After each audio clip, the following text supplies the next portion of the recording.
So I've been trying to do a lot with stop motion animation lately, and I decided to try and see how it worked on iMovie for iOS.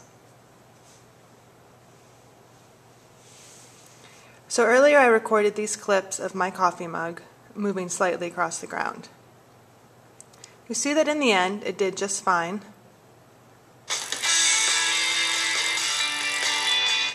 And created a smooth motion of movement. And I'll delete this last photo. I was even able to add sounds, which is a great finishing touch. But getting the photos to actually work out that well was not as easy as I'd like it to be. Taking a photo itself is pretty easy. Over here there's a camera icon that I can press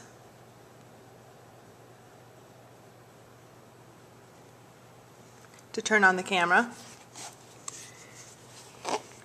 So that's easy enough. Up here in the corner, I can switch it from video to still camera.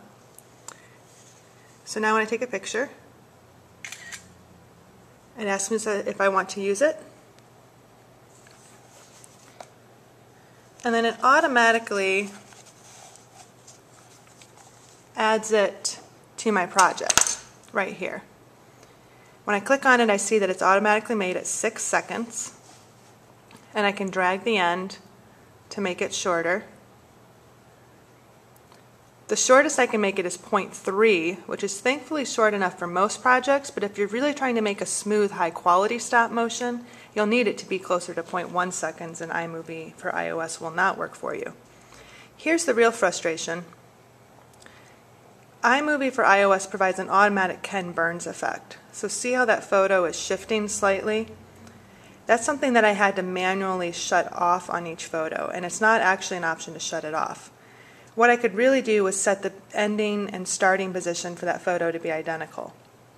So when I click on that photo, I can set the start position and the end position, and what I have to do is just make them exactly the same. So I can pinch the photo all the way in and drag to the top or bottom of the photo, and then go to the end and do the same thing. Pinch all the way in, drag to the top or bottom.